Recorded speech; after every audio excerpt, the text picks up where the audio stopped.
Dr. Spaceman! Dr. Spaceman! Ah! Save me, Dr. Spaceman!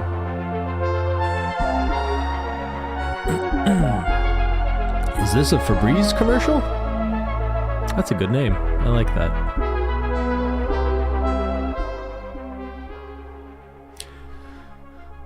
Ooh, I think I'm gonna be the one with a hot take. You know, if you're always the one with a hot take, then that's a you problem. You can't always have a hot take. Is there a hot take to be had about this month's Booktendo, Project Hail Mary by Andy Weir? It's a fine book. It's interesting. It's clever. It's okay. It won't change your life. But if you are mad about this book being bad or not to your expectations, I think that's mostly on you. But did you even read the book? 46%? I don't know if I believe you. That's more than normal. Although it may just be that there's less people here. The beginning was too long. I think that's a fair point. I think a lot of opinions depend on whether you enjoy the genre than whether you like the narrative voice. Yeah, what do we call this genre of science fiction? Nerdy science fiction? I like hearing science explained to me and people nerding out and actively doing science fiction. I read 25% of this book twice. I mean, that kind of means you read half the book.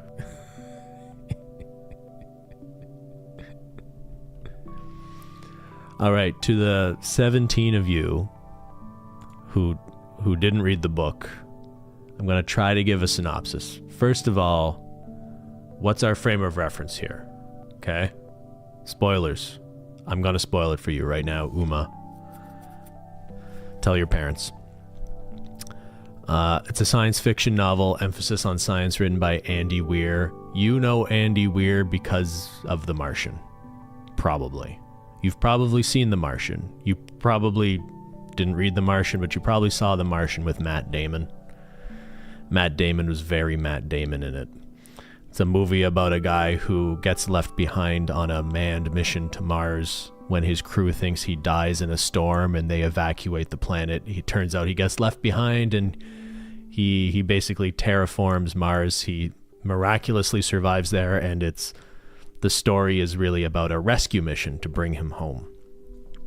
This Andy dude is apparently really into writing novels about smart science guys being lost in space. Because that is very much not lost, being alone in space. Because a lot of Project Hail Mary is about the experience of being alone in space with a purpose, let's say, for very different reasons. The Martian was about a guy who got left behind, who was rescued. This is almost the inverse. He is alone in space because he is trying to science his way out of the end of the world. Is it about the male loneliness epidemic? Yeah. This, really the moral of this story is that feminism is a big problem.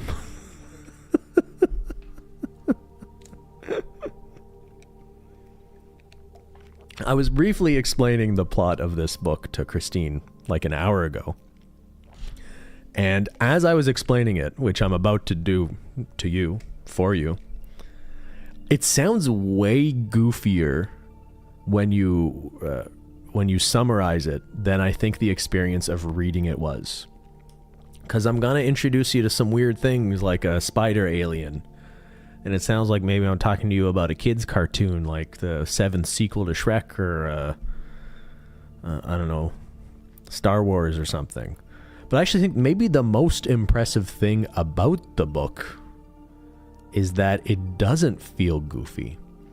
Even though there's quite a bit of levity and a few things are pretty unbelievable and feel kind of contrived to serve the story in a way that doesn't feel realistic at all, I never got the sense I was reading something very goofy. This is not a goofy movie. Yuck. It's Andy Weir, so you can expect very little emotional depth from the characters, but also some fun fake science. Yeah, there's no real grappling with humanity's place in the universe, loneliness. This isn't a work of science. Last night, some of us watched a movie called Spaceman with, I was about to say Adam Carolla, Adam Sandler. Adam Sandler is an actor.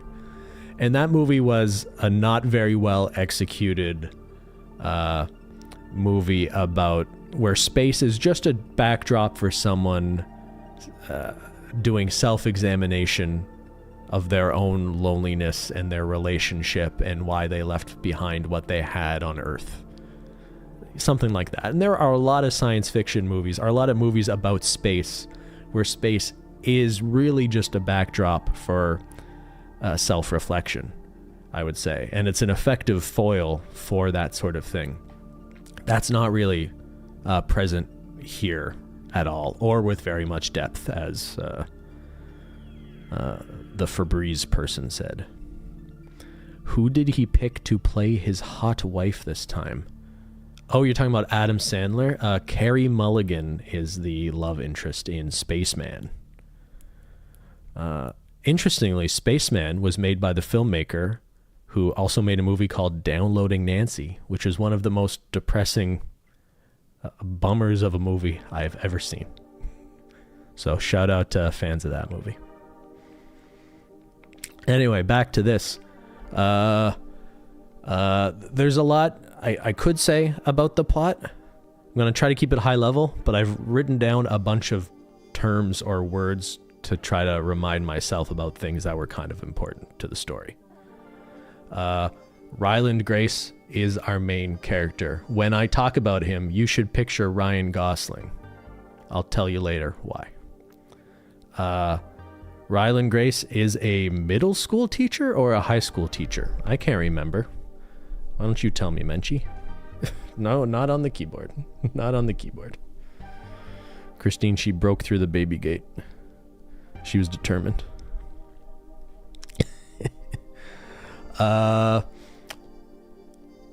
How does the book really start? What's the most important thing to know at the beginning? I guess all that really matters is the premise and the problem they're tackling in the story is someone realizes that the sun, our star, Earth's star, is getting just a little bit dimmer. And that doesn't sound like it would be a big deal. But turns out if the sun decreases in brightness just a little bit, that could mean like the end of us being able to grow crops on Earth, you know? So really, the moral of the story is we need more global warming. Anyway, so people are trying to figure out why the sun is getting dimmer and how that could mean the end of humanity. People notice there's a line. I'm not going to get too much into the technical details here, as much as people realize there's basically this kind of space algae that is consuming energy from the sun, which is decreasing its output.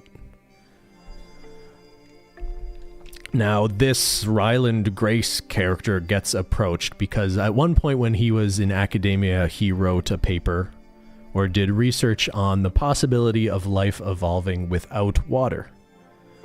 So, with the scientists discovering that there is this life form near the sun consuming the energy of the sun, it kind of makes sense to approach this guy who has a background in that research topic, but not really, right?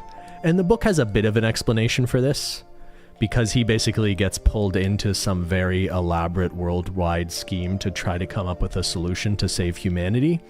But he's a middle school teacher who's just like a science teacher, like that you may have had in high school.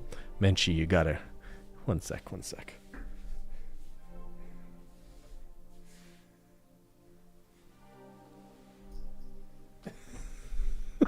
Sorry, it's very distracting.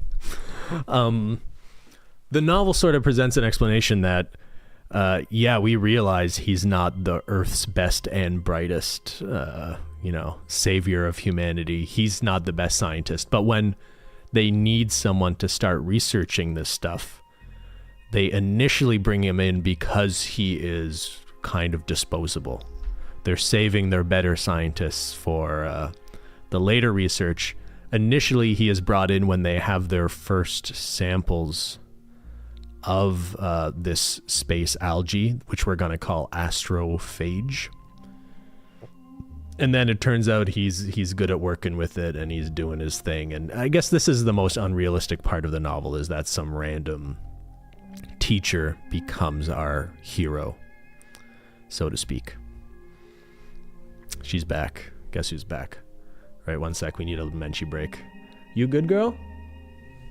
Are you good? She's very needy right now. She just needs a minute. Do you need a minute? You just need a minute? You want to sneeze on my face? You're so beautiful.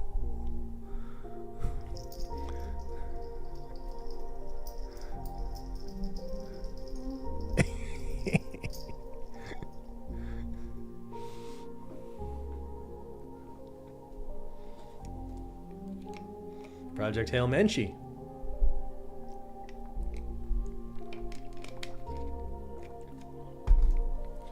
Here. Why don't you come up here? That's a good spot for you. All right, where were we? So a lot of the book, actually maybe a better place I should have started is the book actually begins with a guy just waking up on a spaceship and he doesn't know why he's there. So the construction of the plot is you're actually hearing about these parallel stories about a guy waking up on a spaceship and slowly remembering why he's there. And then you get told about the backstory in these sort of flashbacks as his amnesia is wearing off. So at first it's just, the beginning of the novel is actually a little tough to get through just because you have so little context and understanding of what's going on, and that feels less, it's hard to get as invested in that, I guess. But yeah, it starts fleshing out this story of he remembers he's a teacher. He remembers he gets brought in because there's some threat to humanity. He remembers working on the problem. He doesn't really remember why he got chosen to be on the mission, which becomes a very significant plot device. I guess I'm just telling it more in chronological order. Or should I save the twist? No, I'm going to ruin it for you. I'm going to give you the spoiler. He I guess gets more and more involved. It becomes like a defining thing for him to do. It's more important than him teaching middle school kids. And he's really there to he's part of the team just working the problem, but there's no indication he will be part of the space mission to actually go try to find a solution. And by try to find a solution, I mean scientists discover that there is a star that is within proximity to the other stars that are all dealing with this issue of this space algae consuming their energy, but seems to be immune to it. So the whole Project Hail Mary is an interstellar space mission to go visit that star to figure out why that star is resilient to the astrophage infestation or attack or whatever you want to call that. And they're able to do interstellar travel because they can use this space algae to fuel spaceships because they retain an incredible amount of energy. So if they weren't going to cause the end of the world, they would be an amazing discovery that would enable humanity to do all sorts of amazing things. The reason Ryland Grace, ends up on this space mission is because the two astronauts in front of him who should have been on the mission, or the science expert for the mission and their backup, both die in an accident only several days before the launch is supposed to happen. And so he is approached to say, like, you're the only person we have with this amount of time. Like, you don't have any astronaut training, but you have the background knowledge about this problem. You've been around. We want to send you there. And he says no. So it's a kind of a twist in the novel. You don't find out towards the end, because of how it's constructed, that it turns out he's a coward. At least as he sees it. He doesn't want to die. He doesn't want to go on a suicide mission, because they realize if you're on this mission, you are not coming back to Earth. They have enough fuel to get you to that star, but you're going to send your data back to Earth, and you're going to die out there alone in space, or with your crewmates. By the way, when this guy wakes up on the ship at the beginning and doesn't remember any of this, he wakes up with 2 dead crewmates, because he was the only one who survived being put into an induced coma in space. So not only does he wake up without any memory, he wakes up with dead crewmates. And one element of the story is that very few people were eligible for this mission, because I think the explanation was only certain people have the genes, or a gene that would allow you to be put into a coma and likely to survive a prolonged coma. And the reason he doesn't remember things when he wakes up is when he refuses to go on the mission voluntarily, he gets voluntold to go on the mission. He gets drugged up, injected with some amnesia-causing stuff, and thrown on that ship. So he eventually remembers this in the future while he's discovering the cure for astrophage. But he remembers it late enough in the process that he's already invested in trying to save Earth, and he can deal with his feelings about being forced on a suicide mission another time. Is this music too loud or a little distracting? All right, back to the future. I haven't even told you about the alien yet. I'm all over the place here. Tau Ceti is the star that seems to be immune from the astrophage. He goes on a ship using astrophage as fuel and gets put in a coma and wakes up, doesn't remember what's going on. When he gets close to Tau Ceti, he realizes there's another ship there. And through science-y things, he comes to the realization that ship is there because it's probably dealing with the same problem he is, that their star is also going out because of astrophage. The most interesting parts of the book is probably his initial interactions with this alien ship and alien. And maybe that's just a me thing, but I found the process by which he tries to understand this other life form that he doesn't have any sort of shared knowledge or culture or language or scientific basis with, was probably the most interesting part of the book. So this being sort of described as like a 5-legged alien, but I did find it interesting how they talked through the process of them sort of trying to learn to communicate with one another. Do y'all really think they would figure out how to communicate? The book sort of glosses over that it would have been like a really hard process, but it felt more or maybe believable. I don't know. It was interesting. It was fine. It worked within the bounds of the story. I think it's an interesting question a lot of people don't think about, and makes me think of the movie Arrival, which is almost entirely about how you would communicate with an alien, which I'm watching at 8 p.m. tonight if you would like. Filmtendo, hashtag. And I liked that these Iridians, because they're from the planet Arid, so we're calling them Iridians, and we're calling this one Iridian Rocky.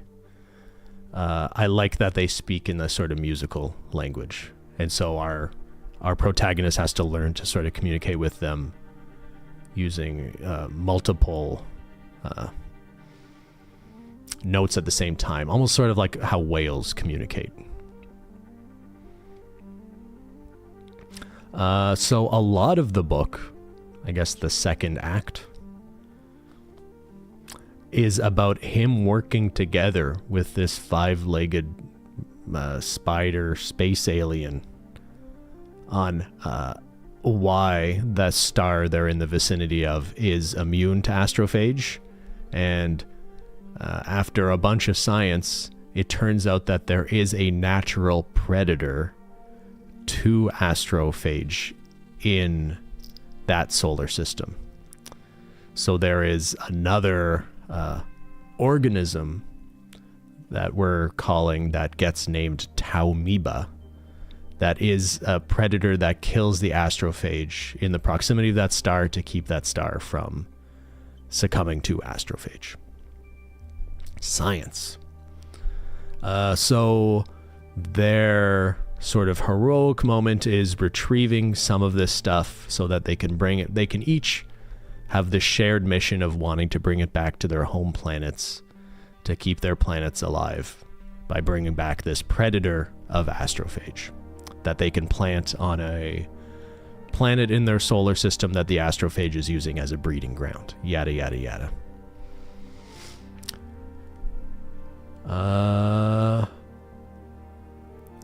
When they go their separate ways and Ryland Grace's mission becomes not a suicide mission because Spider Boy over here has enough fuel for him to get back to Earth.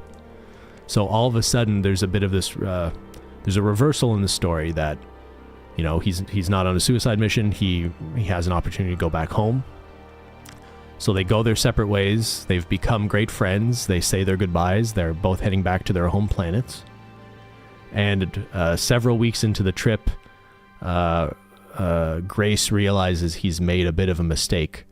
That when he was, not only did they have to retrieve these Taumiba from that solar system that are the predators of the astrophage, they had to kind of breed them to evolve them to be able to withstand the atmospheres of their home planets, let's say, for convenience.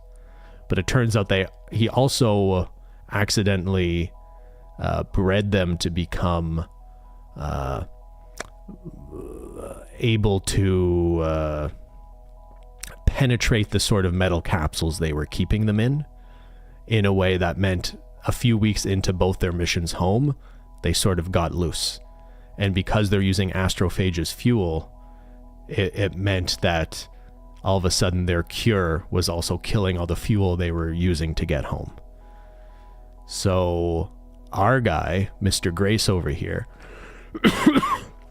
figures this out and figures out a way to contain the Taumiba without losing all his, without losing all his fuel. But he realizes this Spider Boy, Rocky, that he parted ways with, who is more of an engineer than a scientist. He was doing more of the science and Rocky was doing more of the building and constructing of things.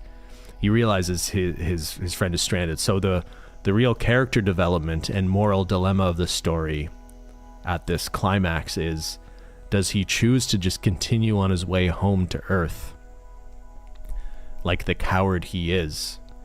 Or does he turn his ship around to also let his friend know, or to save his stranded Spider Boy Rocky friend? But then that would mean he was actually on a suicide mission because he would have no way home after that. And predictably, he does make the heroic decision, even though we have learned that in the beginning he did not want to volunteer his life to save humanity. But he does make that decision to save his spider friend, Tom Holland. So he sends his information and the cure back to Earth in these little pods that he had on the ship, but he turns his ship around to go intercept his spider friend, and he joins his spider friend on their trip back to his home planet of Arid, where he goes to live amongst the spiders and teach little spider children earth science. And that sounded like I was joking, but that is the ending of the book. The book ends with him realizing after several years that his pods did make it back to Earth. So he did successfully deliver the cure back to Earth because the sun has gotten back to its original brightness. And it ends with a bit of a question of, does he choose to go back to Earth now as an old man, or does he just embrace his new home living amongst the spider people of Arid? Didn't he have to put himself into a coma when traveling back to Earth? Actually, so this was an interesting part of the book.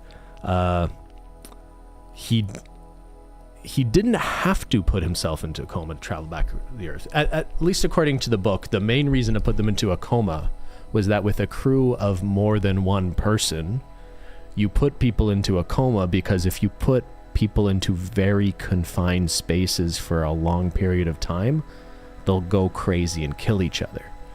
So the gamble of the book is to put people into these comas, which is, it's dangerous to put someone in a coma. You don't know if they're going to wake up. They're put into a coma because they think that risk is less than the risk of them killing each other if they're all stuck in a small pod together. So when he's going back, it was really just, did he have enough fuel and enough food to survive? The ending is so cheesy, but honestly, since I don't often read books like this, I wasn't upset at it. If I read more sci-fi, I think I would hate it, but this case, I'm happy to suspend my disbelief. Yeah, and really, I think people who like this book a lot, it must depend a lot just on your enjoyment of the sort of like active fun of hearing someone do science in, let's call it science in action. I think that's a good label for it. And even the example I just gave about like, do you have to put someone in a coma for space travel or not? And just the sort of the way that is elaborated on and they explore those different options. Just, I even mean that, just the sort of,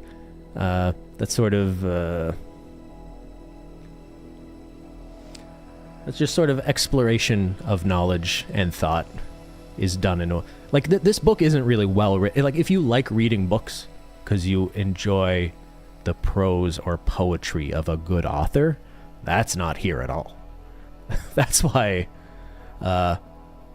either what you're getting out of this is just an interesting story, in which case it might as well just be a movie, or you're just reading a summary or listening to a guy on YouTube tell you what a book's about. I think the only real reason to read it, or why you might enjoy the experience of reading it, is if you do enjoy that elaboration or more prolonged description of how someone works through a problem.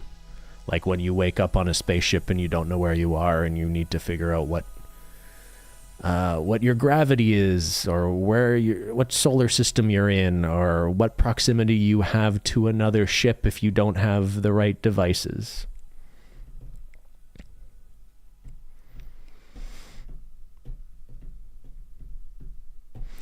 Like how Simply likes to ask whether you can pee in a video game. It's sometimes nice to work through those trains of thought. It's exactly like that. Christine has a scientific mind for that question and that question only.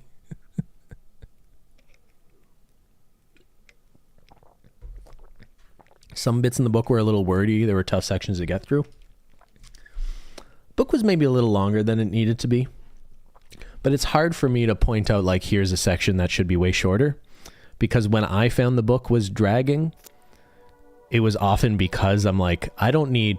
It's fun to have, like, a paragraph explaining how he solves a problem. But sometimes all I needed was a paragraph and not, like, 7 pages of him trying to solve a problem. But when that is so much of, like, the whole style of this genre, I guess I can't get too mad at that. I was glad I listened to the audiobook with the hubby over reading it. Yeah, I read and listened to it. Sort of. here and there. And the audiobook is actually quite well done, I'll say. I also enjoyed hearing Rocky speak in the audiobook.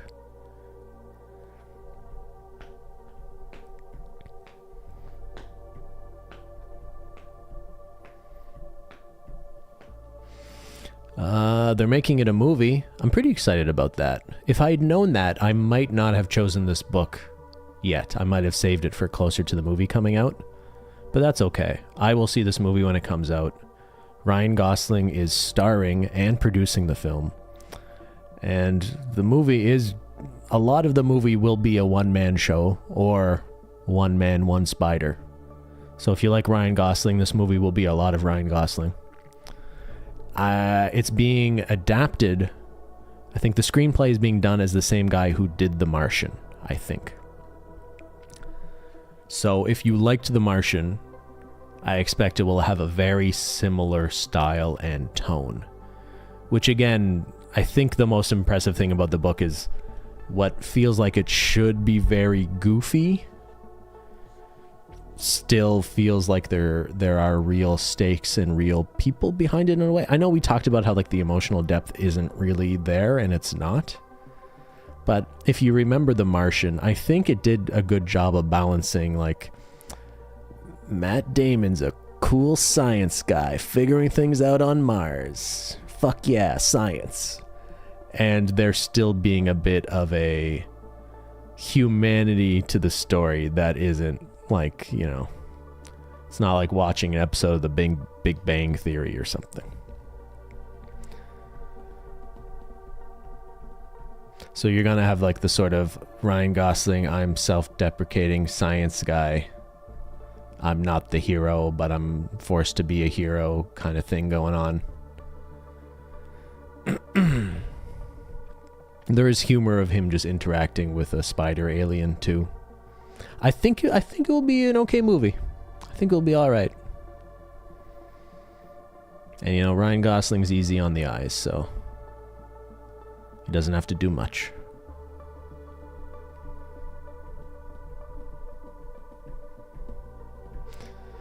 I like the long explanations in the book.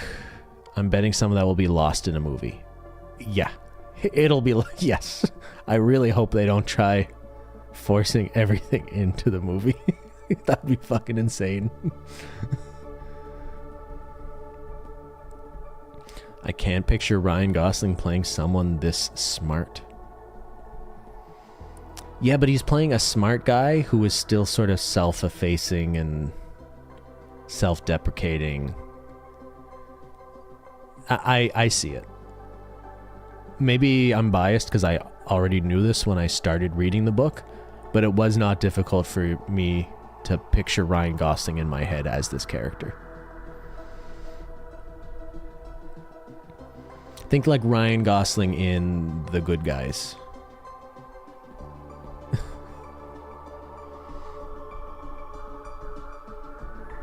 I'm going to tell Ryan Gosling you said that you can't picture him playing a smart person.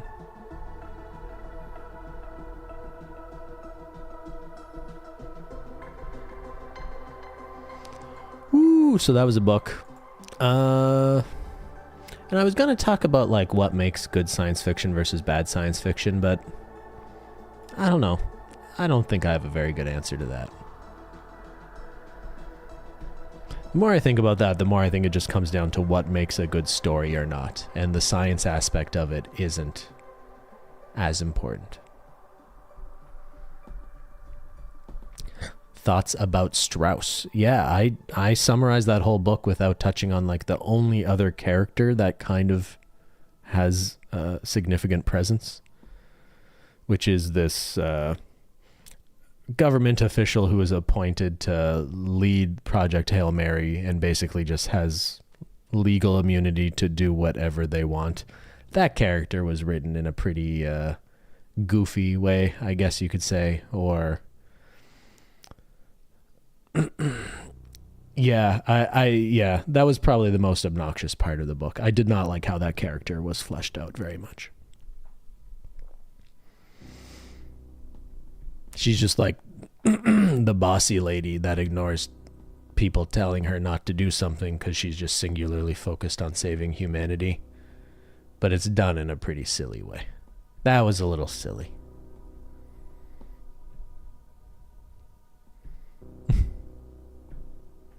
She was written in a very Cold War era way.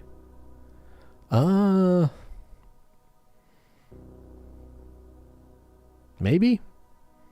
I don't know. Maybe Neil over here just doesn't know how to write women. And by Neil, I mean Andy. Oh, yeah, not Strauss. Strat. You're confusing me. Wait, is Strauss someone else?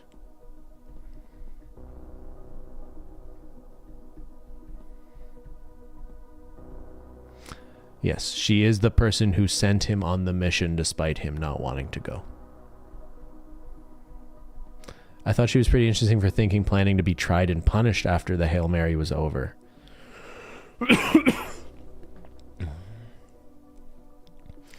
Yeah, I wish the book had gotten a little bit more into what the ramifications would be on Earth. Like how governments would react to each other. What lengths they would take to how you would see people both come together but also become more tribal in the face of an extinction level event. That's a really interesting, that is very fertile ground to explore. That was only really touched on, and that's okay. It wasn't the purpose of the book. But I'm sort of a sucker for end of the world type stuff like that. You know, it's a bad movie, but that I enjoy quite a bit is a Gerard Butler movie called Greenland, which is I guess a movie about what would happen if comets started hitting Earth and how the government would try to save at least some of humanity somewhere. Yes, love that one. Thank you, Julie. You and I are fans of Greenland.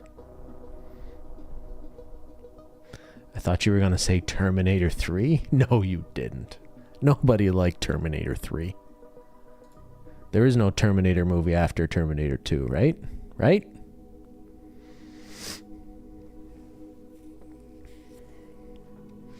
All right, it's 7:15. Did the Ottawa Charge beat the Minnesota Frost? Who has the answer to this question?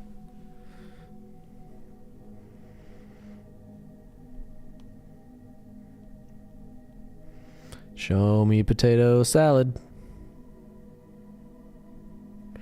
Jerry? Oh no. Frost are up 1-0 in the third period. Oh no. I'm being bombarded with bunker-related reels on Instagram, and it's freaking me out. Nice alliteration. Bombarded with bunker-related reels. Maybe you should get a bunker?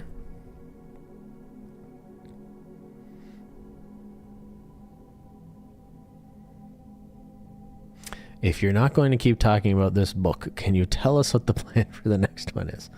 So yes, apologies. I did not read Intermezzo yet, so I think we'll forgo that. And Grapes of Wrath, just having fallen behind. Apologies. We've canceled the Grapes of Wrath. The next book would be Animal Farm, which will be easy enough to get through. No more excuses. This has been a very stressful year, business-wise. Reasons you probably know already, or can imagine. So I did lose a lot of the last 2 months to just having to do stuff, but not fishing for sympathy or anything there, just explaining why I fell behind on reading and streaming.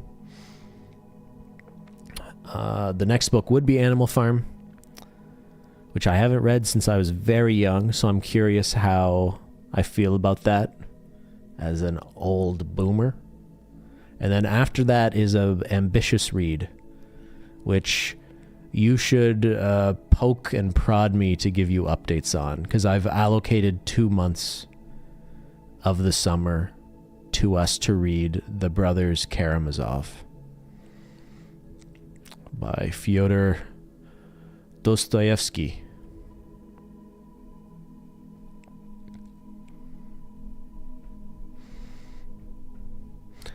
I'm planning on it, so you'd better keep at it. How long is that book? I think I've got it on the shelf here. Let me find it.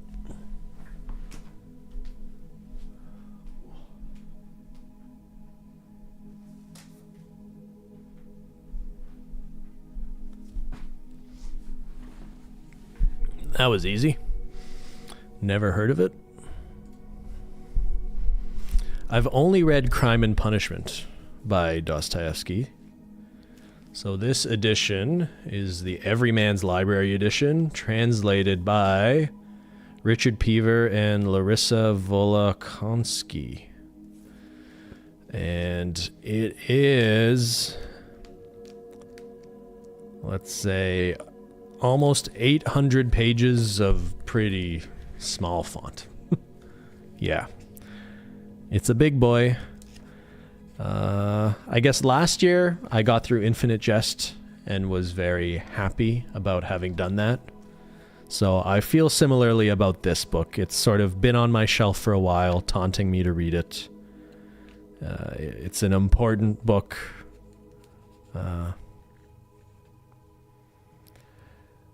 It's one of those books, you know? It's just one of those books.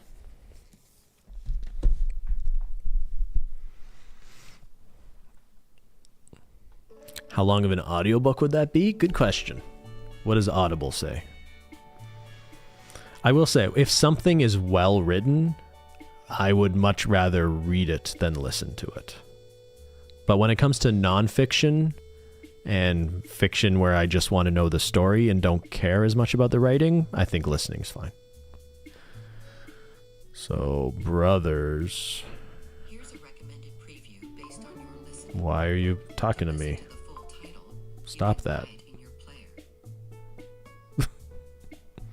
I'm getting ads on Audible here.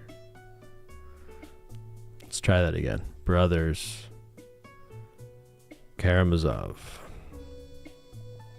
I've got a credit. It is 43 hours and 6 minutes of audiobook at one time speed, yes. But you know, even if you 2x that, you're looking at a day. 24 solid hours of book.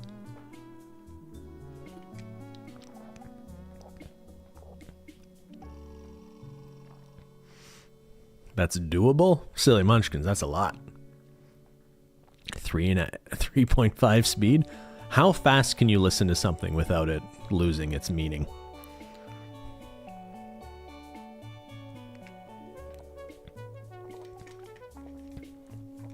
When I listen to podcasts, by default, I think I have it on 1.5. And occasionally, I guess my settings will reset. And I'll listen to the podcast. And I'm like, why does this guy sound drunk? Why is he talking so slow? And I'm like, oh, that's just how people sound when they're speaking.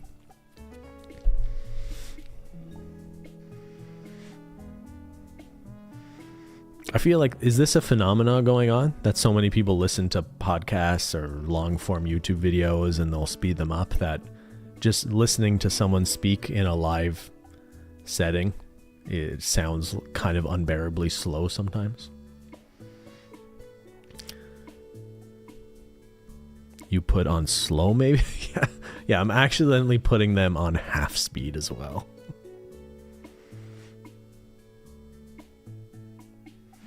I don't know if I would recommend reading this one at double speed without stopping. Are we talking about Dostoevsky or something else? Because yeah, I agree. I don't know. I'm trying to be less judgmental in my old age. But yeah, I can't really empathize with people who just try to really get through books quickly. Especially books that deal with sort of heavier themes or topics, or the purpose of them is to make you think. Are you doing much thinking if you're just, listening to 12 hours of an audiobook on 3 times speed? Like, is anything really getting through, or is it just sort of in one ear and out your butthole sort of thing?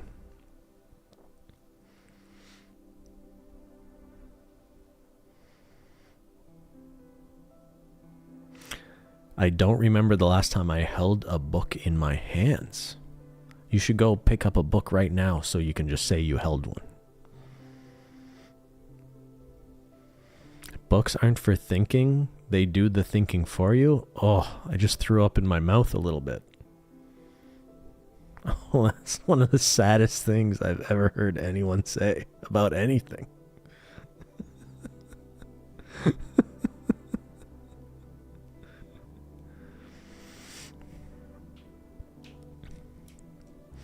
All right, you filthy animals.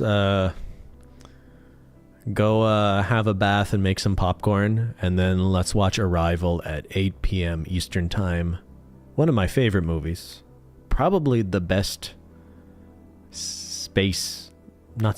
probably the best alien movie ever made. Are you playing in traffic? No, don't play in traffic today.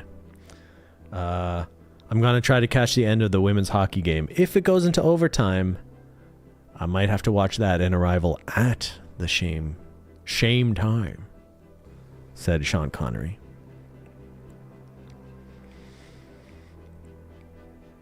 But you'll figure it out. I don't know when I'm streaming next. We have some stuff going on this weekend. If not Friday, I'll post something and see you when I see you. But I might try to sneak something in. Might try to sneak something in Thursday. Even if it's just another movie. I'll let that's gonna percolate a little bit. All right, stay toasty.